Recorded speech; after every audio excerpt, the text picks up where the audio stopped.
Welcome to another edition of This Old Crack House.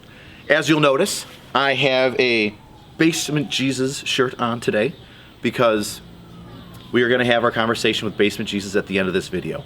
I promised you that we would have episodic conversations with Basement Jesus, and I let you down the last one. Basement Jesus had to be moved. There was construction going on and a lot of shit getting thrown away, and I had to save Basement Jesus. He saves me. He saves all of us. But this time I got to return the favor and save him from a dumpster heap. New developments in the house. It got worse. I need to spend a lot more money removing and building and replacing things. And an interesting story for you. After I had purchased the home, one of the young hoodlums that lived here turned on the water. He had just let the hose go all along the side of the house and let the water run on the inside of the house so that the basement would flood. Because that's what normal people do. The asshole kid that used to live here with his mom. Shut up, dog. Basement Jesus would say it flooded for 40 days and 40 nights until the water authority literally kicked in a little bit more of the basement hole that we've seen, slid in, and then turned off the water main. Well, let's go inside. I had to remove Jesus out of the basement because we were getting a whole bunch of trash out of here. And so right now, because the basement is redone and new and fantastic-ish, we're going to return Basement Jesus to the basement so that he may bless this house. This will be Basement Jesus' new home. And after we're done showing you after I'm done showing you the basement, we're gonna come back here. We're gonna have a conversation with Basement Jesus. He has inspired us all to forgive and inspired me to redo this house. We got rid of 10 feet of wall on this side, the entire front area, and 10 feet of wall on that side of the front. It all got redone. I don't know what this cool metal stripping is, but I think that it takes all the moisture that runs alongside the wall and tells it to go fuck off. Got a sump pump, so that's cool. The weird thing about it is that it pokes out the front, kind of like the house has like a long skinny white dick, and it just kind of dribbles out the front of it, like me. Okay, so new sump pump from Frank's basement, the fantastic new wall. Join me this way as we see the newness. The only bad thing about it is that even though the roof above the porch works, like we're underneath the porch right now, rain comes in from the side on the porch, some of it drips through here and then drips in the basement. I don't know what I'm gonna do. Maybe spray some good stuff on it or redo the floor so then the paint like seals it. I don't know. Somebody that's smarter than me write something in the comments so I know what I'm doing. The nice poured concrete looks much nicer than the old shitty concrete that is all water damaged because the people here are pieces of shit. Sorry, Jesus. Okay, so we'll go to the back and I'll show you what they repaired in the back. So originally what we were gonna do down here is, we were gonna take the wall and bring it right across here and then just fill this area with fill. But then the way that it looked and the way that these corners were, my foundation man Frank was like, no, we're gonna do it this way, we're gonna fix it right, we're gonna make sure that none of the basement gets all jacked up. So we replaced this entire part of the wall over here, and then this corner here, because this was the one that you could hand fuck. You could just hand jam your hand through it like Bruce Lee.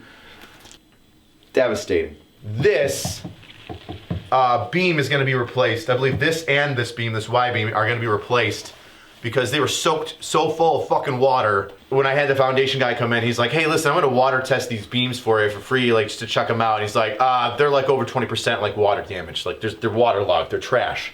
He's like, I don't even know how it's holding up the house. They haven't gotten done yet because what I have to do is I have to remove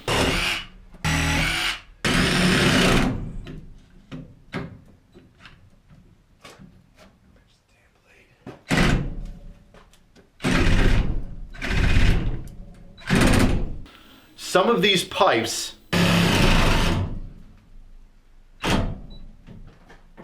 I did it again. Come on, you bastard.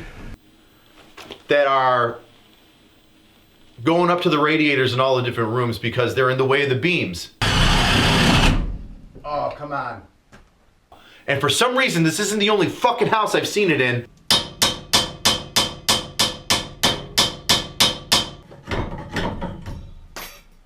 Cool. Everybody just decides to chop away the beams that are holding up the house.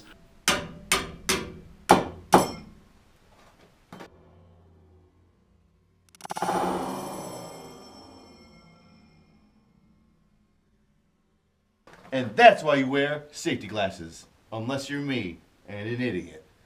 They're like, oh hey, like 6 inches out of this beam that's holding up your fucking home? Yeah, sure, just take like that whole beam, cut it in half, don't support it at all. There's other beams that'll take care of that shit. Just cut it out and put a pipe in it, because that pipe is super important. Well, that hurt.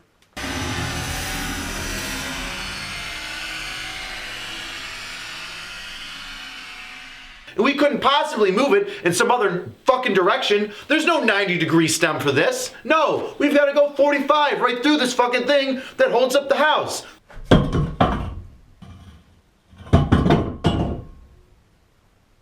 Strongest damn thing in the house is the telephone line. That's the kind of sense that people make here when you own a dope house and you want to heat it. Have they died? No. Are you surprised? I am.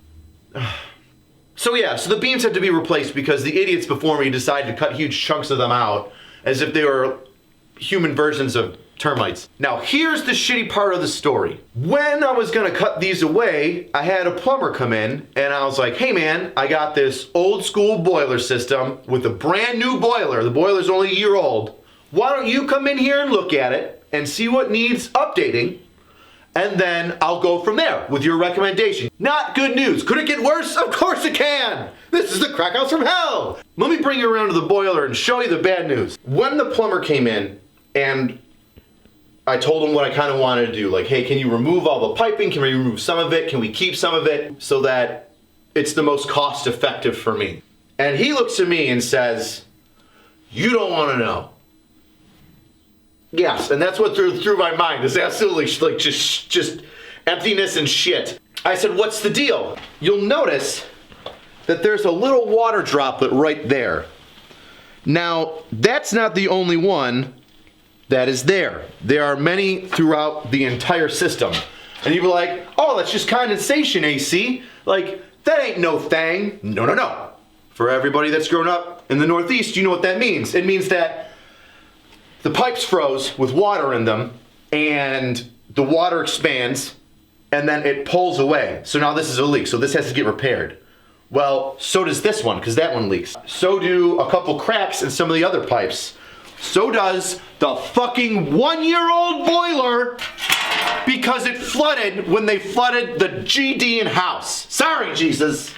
The brand new boiler that New York State gave to this crackhead lady, because of HEAP, which is housing, what's HEAP stand for?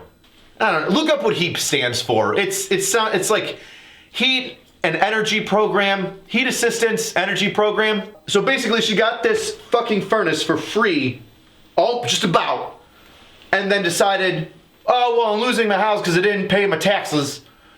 Screw it. I'll just let the world fall apart and everything in here can just expand with frozen water and explode. Every fucking radiator has a crack in it. Like here. And here. Can't forget about here. This long son of a bitch right here in the kitchen. This too. Oh, yeah. This one, it's rusty as fuck. This one, oh. This one too. It's trapped in the wall. Just like the dead bodies and demons that haunt this place. And if you know anything about radiators, there's no point in fixing it, you just need a new radiator. Now, if you need a visual representation of, I'm just seeing little cracks here, like that doesn't seem like a big deal. Well, one, shut your fucking mouth, it is, because you don't know anything about plumbing if you don't think that a little leak is a big issue. Or two, you're like, well, that doesn't look horrible, I really don't understand what you mean by this frozen water expanding and breaking these pipes. They all look to be somewhat intact, although rusty. Follow me. So this is what it looks like when your pipes have water in them, and then you, as a shitty person, decide that, yeah, fuck it, and I'm just gonna walk away like a gigantic turd, leaving the anus of Satan and getting flushed down the toilet to New Jersey. This is a 1/4 inch, 3/8 inch thick steel piping that got the fucking ass end blown out of it, so much so that I could fucking fist it. But I don't want to because I don't want to get tetanus. So this is what happens. Not only do I have to remove all of this piping and the radiators, which are heavy as shit, but I also have to pay for an entirely new forced air system. You might be asking yourself, how much would it cost to replace all of that? Just under $20,000. That is a real, hey man, I'm just looking at it, rough numbers, it is gonna be 20 grand. Oof. And that's like using PEX. But I gotta replace all the radiators. Where am I gonna get some nice radiators? What about baseboard? Well, fuck baseboard. So what do? Well, he's like, well, I could put a furnace in the basement, and I could put a furnace in the attic. And then we'll have the furnace shoot hot air up for the first floor, and the attic furnace shoot hot air down from the second floor, from the attic. I go, cool, how much is that gonna cost? $11,000. Yeah, so that's my best bet is to rip it all out myself and then have him come in and do it. But it's springtime now, Corona's in the air. So do I even do that now? Do I do more demo? Yes, I think I'm gonna do more demo. And in that demo, am I gonna remove this heating system? Yes, that's probably my next step. Along with gutting the bathroom, because that thing is an absolute hepatitis trap. So that's where I'm at. So feel free to buy more Basement Jesus shirts as you enjoy watching me spend ridiculous amounts of money trying to rehab a crack house and save my soul. And now, conversations with Basement Jesus. Dear Lord, why did you let the basement just crumble in on itself? Basement Jesus, Easter is coming again, and I know you want this house to rise again, as you already lifted it up on stilts. It rose again, just like you, Lord. There was a parable of a man building his house on stone and a man building his house on sand. And because of the firm foundation, his home wasn't swept away. And maybe that parable has something to do with this house. But right now, I just feel like I'm wearing your crown of thorns and there's blood in my eyes and I can't see the end of this. Oh, Basement Jesus, please stop letting things break in this house. Which I've been trying to do a permit and the city hasn't given me a permit yet. Jesus, you had your way with hookers and tax collectors. Can you please use your ways to persuade a city worker to give me a permit so that I can do demolition on this house? In your name. Hopefully Basement Jesus approves. This reminds me of, what's that movie called where all the teenage kids die? Oh, very specific. Final Fantasy, Oh, come on. The one where the tree trunk goes through the window of the car and crushes the kid. What is that movie called? Final something.